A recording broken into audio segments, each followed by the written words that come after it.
that again. The take-up was poor. So, as I said, there's still a lot of these coaches out on store shelves that haven't sold yet, and they're very heavily discounted. So if I wanted to buy more, it would be a good deal. And so they're actually looking for a reasonable commitment. Now, people feel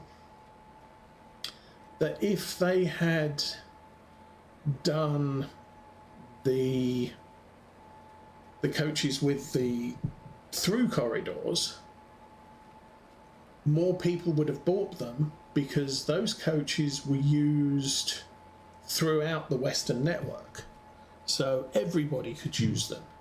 They produced they're producing a rake of 5. I would boost it with 2 more second class or third class cars, standard cars if you like, not first class, and then eventually figure out how to change the number on them so they weren't all running the same serial number, but have a 7-car set. But as I said, nobody was really... Did I? Excuse me. You're still going. Oh, you're still going. You're still going. Okay, I did.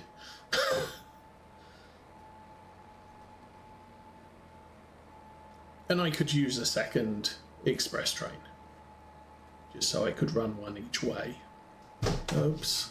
That didn't work. Let's lift that back up.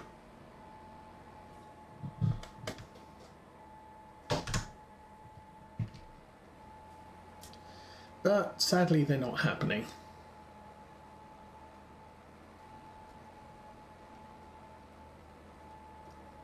Meanwhile, other manufacturers, there's one manufacturer that is producing a lot of freight stock. So 10-foot, 12-foot, 4-wheel freight cars, enclosed and open, that were all of a pretty standard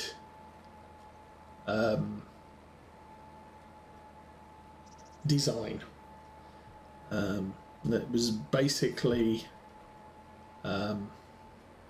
almost a single manufacturer of these wagons, and all of the railroad companies bought them for use. So the only difference would be sometimes the braking systems that were installed, and the design, the livery that they ran in. And so,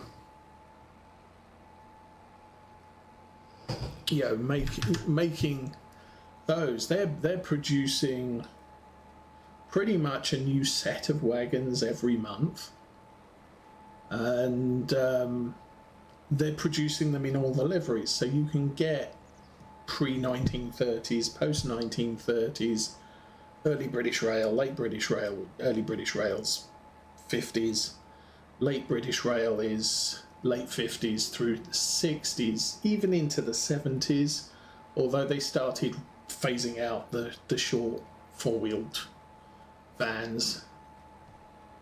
They pretty much replaced most of the 4-wheeled open wagons at that point, and they started putting wagon frames that were similar to passenger cars, so pony truck at each end type of thing, bogie at each end, and were capable of travelling at 67 miles an hour, 60 to 70 miles an hour, whereas the 4-wheelers were mostly limited to less than 40. But the take up on those is quite impressive, so much so that this company has tooled up a set and minor modifications to the tooling for each of the different rail companies, and everybody's buying them. They're really nice models, and a modeler would be hard pressed to say, I have absolutely no use for these wagons whatsoever, unless you are modeling the 1990s, which as time goes by, more people are doing, because that was what they grew up with. And that makes me feel old. But even then, if you're modelling the 1990s, you can model a heritage railway, so you can have a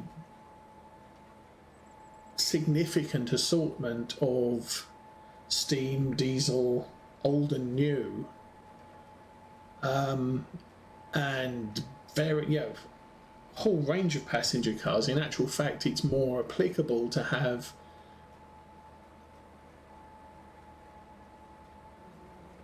a Collet car,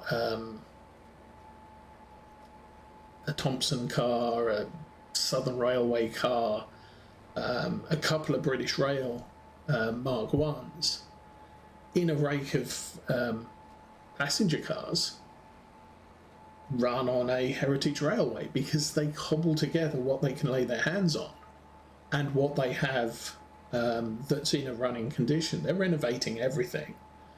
So, they'll find a car and say, yes, this is good, we want this one. Sometimes they'll convert them into a restaurant car, so it's got, dining room seating and all the rest of it. And other times, they'll do things differently.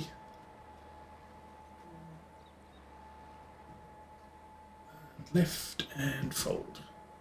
So I want to get in there.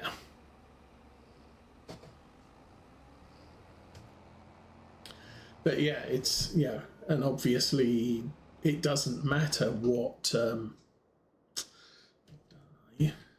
oops. Okay, that's that field done. That field's already done too. So I have one more.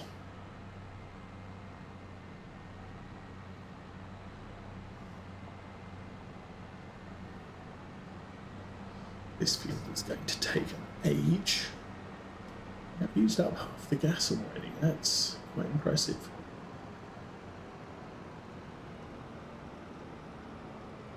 Half the diesel.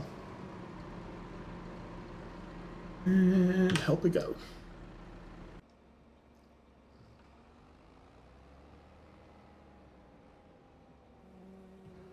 Unfold.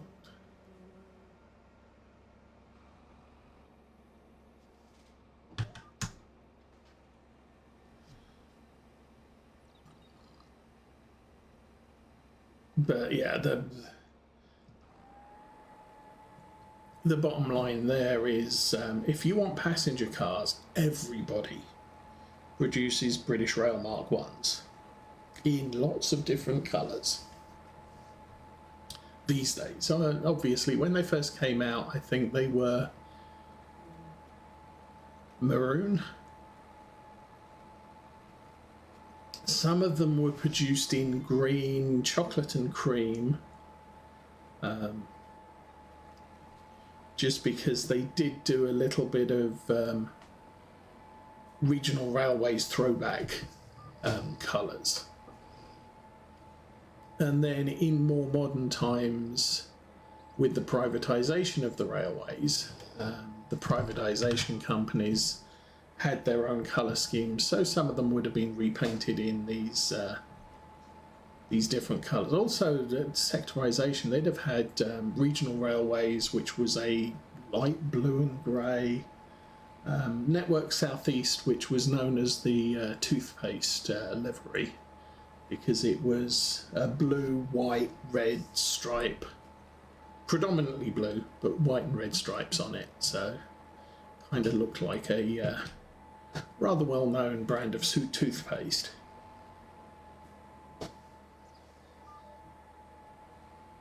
And Scottish Railways had their own regional colours as well.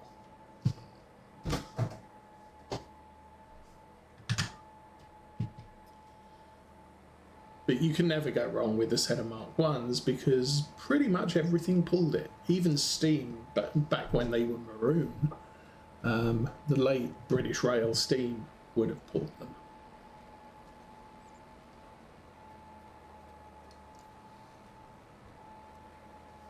And they too are ending up as very, very accurate models. But there's something like 5 manufacturers of model trains in the UK, and all 5 of them do Mark 1s and Mark 2s to a certain extent. Yeah, the Mark 1s and Mark 2s were quite heavily used everywhere. You get to the Mark 3s, most of those started out on the high-speed train, the HST. But they had air conditioning and all the functional extras.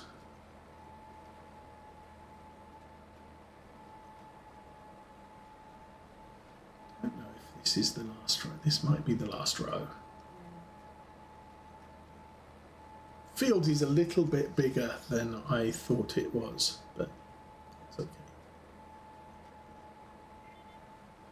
Now up to 4:30, so we've still got the entire rest of the month to do things. So I'll get, I think with the time of day that it is, probably end up doing, you know what? I'm going to swing us around. I'm going to start down at the bottom here.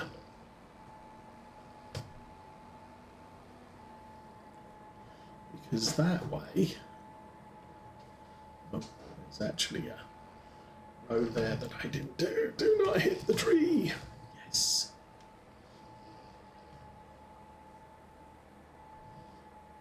Ooh, a bit more. There we go. So yeah, as a manufacturer, you're never going to go wrong producing Mark 1s. Mark 2s, early diesels,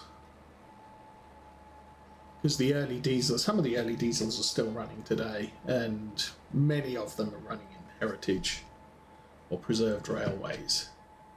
So it's not like nobody can run them.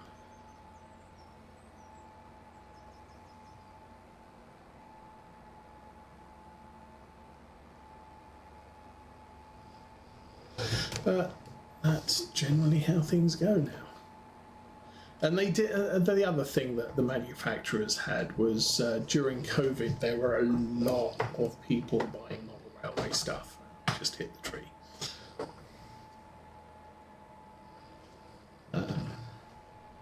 COVID was a big time for model producers because people had disposable money, couldn't go out.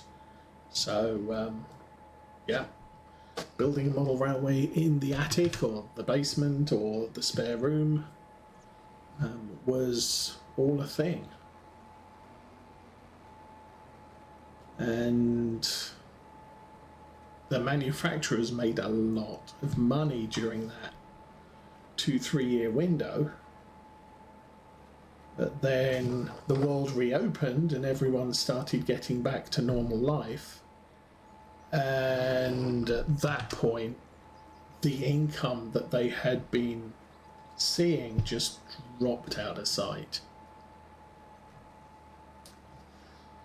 So much so, I think 2 of the manufacturers are in dire straits when it comes to money. Hornby's been selling off their subsidiaries.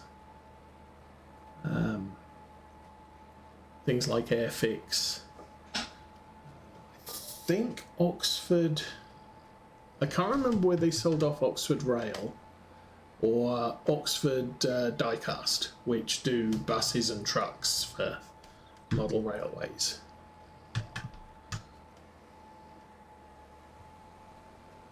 Oxford Rail is not, I don't think they're a very wealthy company, but they are an interesting company and they are producing some interesting models that nobody else has produced, which I might be interested in laying my hands on, at least some of them.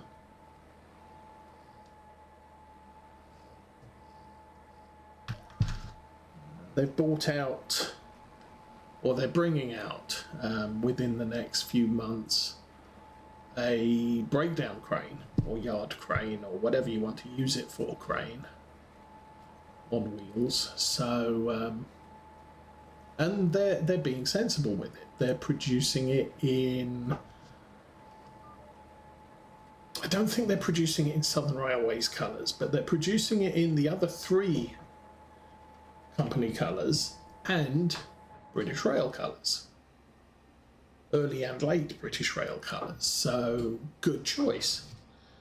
There is going to be a fair amount of interest in them. And they closed the order book just last week, which means I missed out on putting in a pre-order or official pre-order.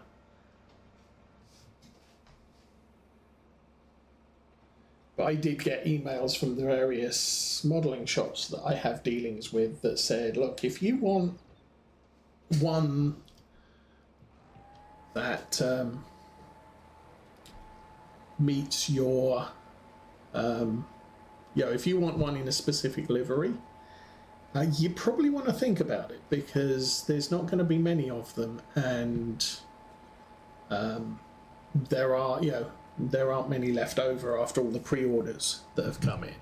Now, I could be the retail outlets generally put in a, I don't know, let's just call it maybe a plus 10%. So if they have 20 pre-orders, they'll order 2 extra. Maybe plus 20%.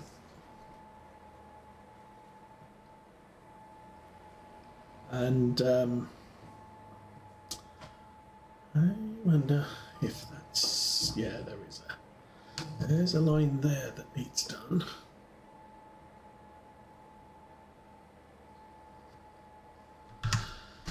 But if I'm quick enough, I can put, I won't be, I'll be at their mercies, but I could put in a pre-order this week for one. And they're not due till Christmas or whatever.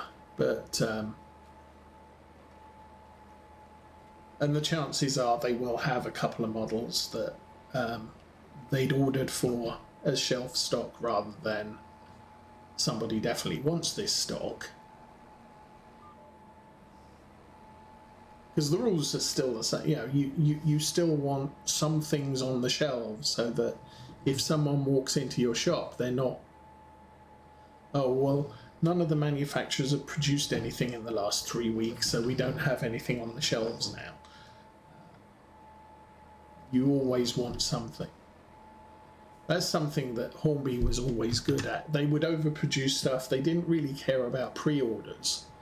And so that was something that you walk into a model train shop and there's stuff on the shelves. Now that's a good thing. The trick is with the newer manufacturers that are producing to order, their stuff isn't on the shelves. There may be 1 or 2 models of something, but once it's been released, the retailers get 12, 14 units, but at least half of those are spoken for, possibly a bit more, and so they're pretty much down to 2 or 3 the week after they receive them. Sometimes faster. There's some things I've gone in and sort of, oh, I didn't realise that was coming out. Well, I'll just go and order it online, and it's like, yeah, we don't have any. And it's like, but you only received them on Monday, and it's Wednesday today. So, yep, they're gone.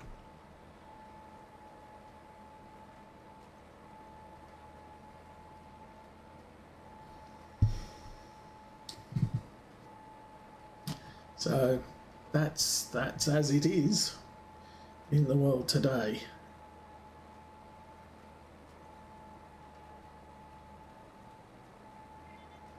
Got one more after this one.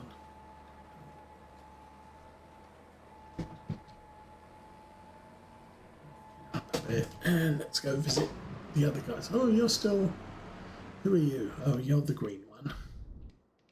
So, windrower's done.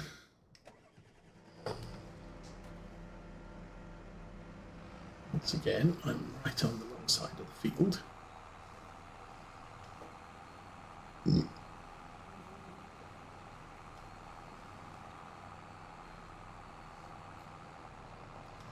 it looks like we've still got a bit more daylight. Hopefully I'll get all of the fields road.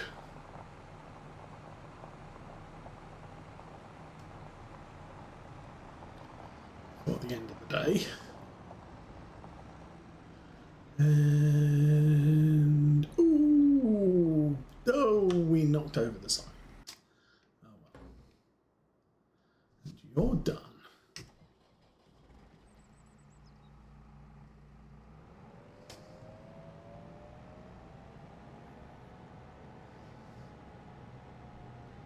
But for the most part now, I think I've got all of the passenger trains I need.